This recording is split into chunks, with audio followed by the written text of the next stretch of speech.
Hey everybody, I hope everybody's having a good day today.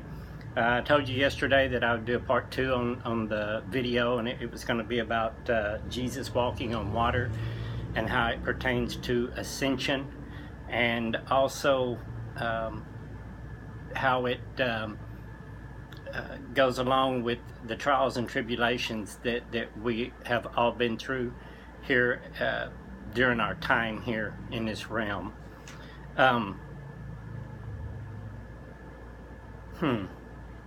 There's a lot to cover here. I'll start off in, it's Matthew chapter 14, verses 22 through 36. I'm going to read this, and then I'm going to go back and read you the Greek meanings of specific words. And,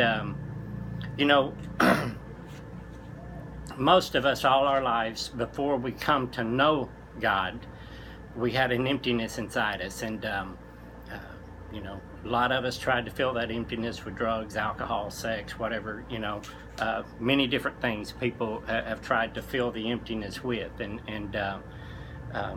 then after coming to know the Lord, after coming to be changed, then a lot of us, did what everybody does. They go into study, trying to study things and to understand things, to have more understanding. And along that journey, you come into a lot of trials and tribulations because you run into a lot of religious spirits, people that have never encountered what you have, and so they immediately start telling you, well, you got to do this and you got to do that, and it will scare you because they start throwing Bible verses at you, and you'll read them, they're taken out of context, but you don't know that at the time, and things scare you, and so you go into a deep study, and God takes you up into Him, and will teach you things in dreams and visions, and He starts learning you.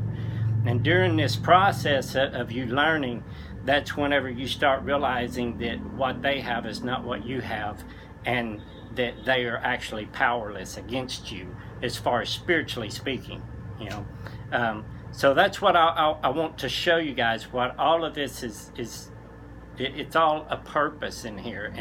And once you see the translations of these Greek words in this story, you'll wonder, how in the world did they ever translate it the way they did in English? It's almost like they did it on purpose. Okay, so I'm going to read here. It begins right after Jesus had fed the 5,000 people. And it says, immediately Jesus made the disciples get into the boat and go ahead of him to the other side while he dismissed the crowd. After he had dismissed them, he went up to a mountainside by himself to pray. When evening came, he was there alone, but the boat was already a considerable distance from land, buffeted by the waves because the wind was against it. During the fourth watch of the night, Jesus went out to them, walking on the lake. When the disciples saw him walking on the lake, they were terrified. It's a ghost, they said, and cried out in fear. But Jesus immediately said to them, take courage, it is I, don't be afraid. Lord, if it's you, Peter replied, tell me to come to you on the water. Come, he said. Then Peter got out of the boat, walked on the water, and came towards Jesus. But when he saw the wind, pay attention to that, when he saw the wind, you can't see wind, but when he saw the wind, he was afraid and began to sink. And he cried out, Lord, save me. Immediately Jesus reached out his hand and caught him. You have little faith, he said, why did you doubt? And when they climbed into the boat, the wind died down. Then those who were in the boat worshipped him, saying, truly you are the Son of God. When they had crossed over, they landed in, I ain't going to try to say that word, and when the men of that place recognized Jesus, they sent word to all the surrounding country. People brought all their sick to him and begged him to let the sick just touch the edge of his cloak, and all who touched him were healed. Now there's a lot of key words in here that I keyed on that I wanted to look into. And one of those is in chapter 14, verse 22, where it says, Jesus made the disciples get into the boat. And that word there is actually compelled, and it is Strong's 3:15. I'm not going to try to pronounce these words. But it means compel, to force. Do so with urgency as a pressing necessity. It comes from Strong's 318, which means to force with violence, a strong force needed to accomplish something. This kind of situation is typically brought on by great pain or distress, to torture someone. If you remember the rich man and Lazarus in Luke chapter 16, verse 23, the man was in hell and he was in torment, torture. And that word for torture was Strong's 931. It means a dark stone used to test metal, to examination by torture, metals refined in fire. Okay, so Jesus, it's saying that Jesus forced them to go ahead of him. You know, they knew Jesus, but they forced him ahead of him, okay? And they got out into the lake, and the wind was against them, and all this. But anyway,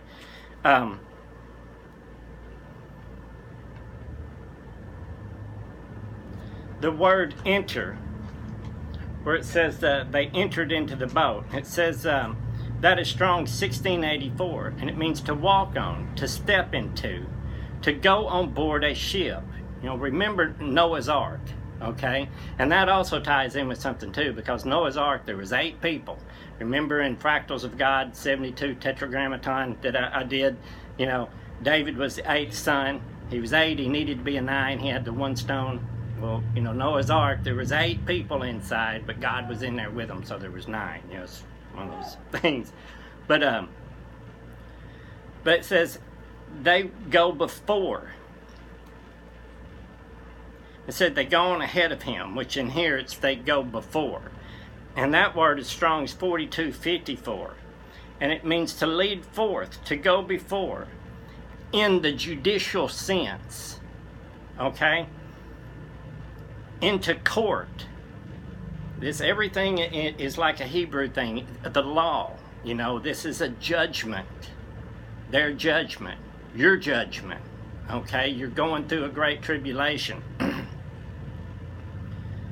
Whenever Jesus went to dismiss the crowd, I looked up that word, and that is Strong 630.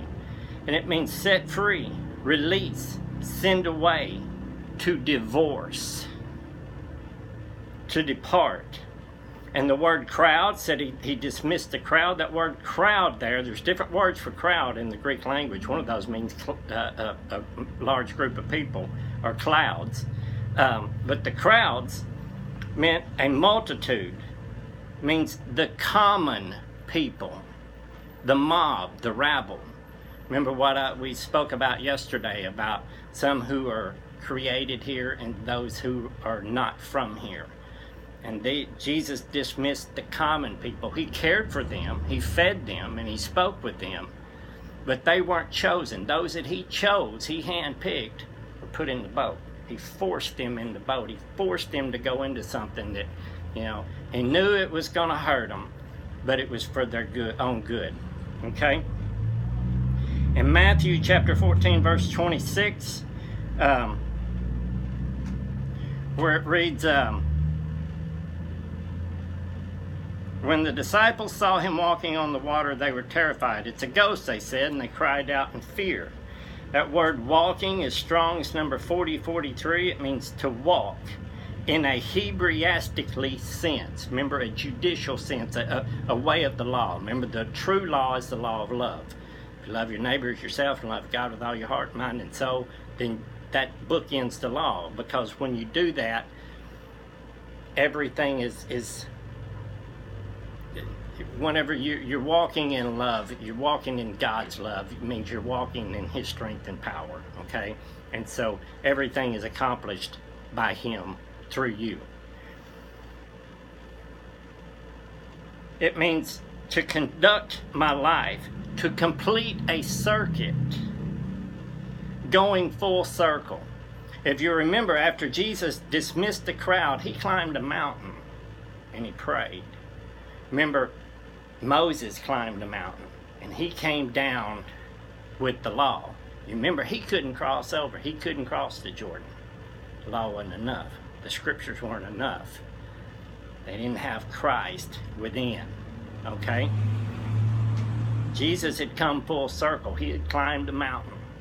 And he come and he was strolling across the water. He was walking across the water. He was cooking, okay? Matthew chapter 14, verse 32. I'm going fast because I don't have much time. It says, when they climbed into the boat, the wind died down. Okay, that climbed into the boat means entered, and that is Strong's number 305, and it means to go up. Now listen to this very closely. It means to ascend. Whenever he and Peter got back in the boat, because after Peter had received Christ, he went out there and he got scared all by himself. But whenever Christ grabbed hold to him, he was no longer in fear, and they climbed back into the boat. They ascended. Okay? It means ascended. Ascendings, to climb up. Remember Jacob's ladder. Climbing the ladder. Okay? The wind is Strong's number 417, and it means wind. It is applied to empty doctrines. It is applied to someone bent on a particular direction. People with religious spirits. Okay? The wind and the waves and all that was buffeting them was all the mess that you have to deal with after you come to know the Lord, with all these religious spirits come to you saying, you got to do this, you got to do that, you know, and they're trying to scare you with their Bible verses and all this, that, and the other. It's what the wind represents here. If you'll remember in Acts chapter 1, you know, where Jesus ascends. You know, all this stuff is speaking about spiritual things. You know, in Matthew chapter 3, verse 11, where it talks about being baptized with fire. Fire in Greek means tribulation. Okay?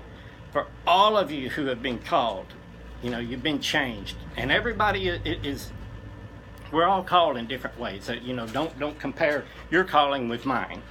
You know, my mom has been through a great tribulation in her life, but she don't think she has the calling that I have, but she does. She knows the Lord because my mom walks in love. I know that, you know. Don't measure your calling by others. Just know what you know. But whenever you come through this, whenever you come through to the end, that's whenever you walk on water, when you can ascend, whenever you realize you're like Neo in the Matrix. You're just blocking punches and stuff, you know, and it's, you know, it don't mean nothing, you know. That's what all this is. You go through a great tribulation with religious spirits. Trust me, I've been through the ringer over the last 6 years. People trying to scare me and tell me this and tell me that, and they still do it to this day. They try different tactics all the time, try different techniques to get in, and it's amazing some of the things that people have done to try to get into my head, to try to make me doubt what I have, okay? And they'll do that with you. But remember, all the trials and tribulations that you went through in your life before is because you were empty inside. And then after you come to know the Lord, you know, you go through a whole new tribulation process, and that is all by design. God puts you on that boat. He forces you on that boat, you know. It said it's an urgency. And I remember whenever God came to me on June 14th, 2012, I had this feeling inside me that you know, He's coming soon. Well, that's that urgency. You know, He was putting in me, you know, because our time here is short, you know, and you go into a crash course. So all of you out there who are battling with sickness and ailments and disabilities and things like that, after you've come to know the Lord, you know, everything is by design. You know, you have to deal with those kind of things, okay? That's something we all have to deal with, but the spiritual battle is easy. It's easy to win once you realize you've ascended, okay? And the promised land is in you. You've crossed over. You have something they don't have. They have a form of law. They're like Moses. They can't cross over. They can't find the kingdom that you have, that you've crossed over.